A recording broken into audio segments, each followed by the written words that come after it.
The Towel Whip. I can remember many a terrible night at the Children's Home Society orphanage in Jacksonville, Florida, but none as cruel or as unnecessary as the night one of us boys left the shower dripping in the center bathroom of our dormitory. "All right, which one of you damn kids left the water dripping in the shower?" asked the house parent. "Not me," yelled one boy. "Me neither, Pop Henderson," said another. "Get your damn little asses out here in the hallway right now," yelled Mr. Henderson. One at a time, the boys slowly appeared in the hallway. There were boys ranging from about 6 to 12 years of age. I remember there was total silence. A total silence fell over the entire group.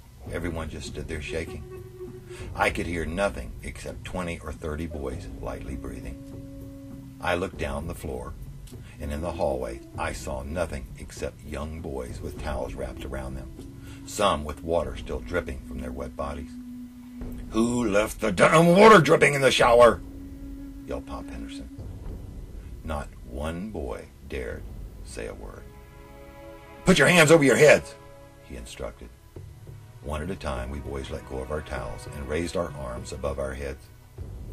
One of the boys snickered as several of the towels hit the floor. "Shut up, you little bastard," yelled Pop. Again, total silence fell over the large group. "Let the towels hit the floor now," said Mr. Henderson. One at a time, the towels hit the checkerboard floor of the hallway. "Backs against the wall," he demanded. There was a fast, short scurry, and then all was silent again as we pressed our wet backs against the wall. Mr. Henderson reached down, picked up one of the wet towels. He slowly rolled it into a tight rope and held it like a whip in his hand. Then he walked down the hallway, looking into the face of each and every boy. Suddenly he drew back the towel, and with a popping sound, he jerked the towel whip downward until it cracked in the air over his head. He stopped in front of little Billy Smith, who was about 5 years old. He looked directly into his eyes. "You're the little bastard, aren't you?" he asked. Little Billy Smith said nothing. Then Pop drew back the whip and let little Billy have it right between his legs. Billy screamed, doubled over, and fell to the floor crying. Then Pop Henderson kicked him in the back. Then he kicked him in his neck, and then he told him to shut his mouth. All of us boys then huddled together into a tight ball. "Line up against the damn wall," he said again. Once again, we naked boys lined the hallway. "Let's stick out some wee-wees out here, and let's see if we can pop off a head or two," he stated. Shaking, we slowly reached down and held out our private parts. As he moved down the line, we covered ourselves with both our hands for fear that he would pop us with a towel whip. "I see we ain't got no real men here. Looks to me like a bunch of little worm-peaters," he belted out like a drill sergeant. "Down on your knees, walk like little doggies," he ordered. For a minute or two, we crawled on our hands and knees up and down the hallway. Our naked little bodies were starting to shiver from the cold. "Okay, hands together, point them at the ceiling," he ordered. Soon every one of us boys was kneeling with palms together and our hands raised to the ceiling. "Now let's pray to God for an hour or two to forgive us," said Pop. As the hour passed, and as our little arms grew tired and weary, they fell to the floor.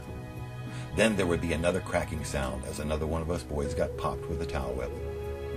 I remember looking at the whelps, some bloody and some just black and blue. I will never forget what it was like to see 20 or 30 little naked bodies all being beaten and ordered around as if they were nothing more than animals. One of the boys was hit in the face with a towel whip, and his lip had a scar on it for years. That very night, even though I was only 7 or 8 years old, what happened to us reminded me of pictures that I'd seen on television, where some bad old man overseas was beating people and then burning them up in ovens. I guess they never got to burn us kids because they didn't have any ovens big enough at the orphanage. But we sure worried about that for a long, long time. I'm told all the other boys always thought that nothing like that could happen in America. And we thought that because we knew that in America, somebody doing that would get into real bad trouble and stuff. We never did find out who didn't turn off the shower. This story was mentioned for years and years. Even when some of us got into our 30s and 40s and several of us into our 50s, we never forgot that night. I will never forget being treated like that. I will never forget what it felt like to be treated as if I was nothing other than maybe just a thing.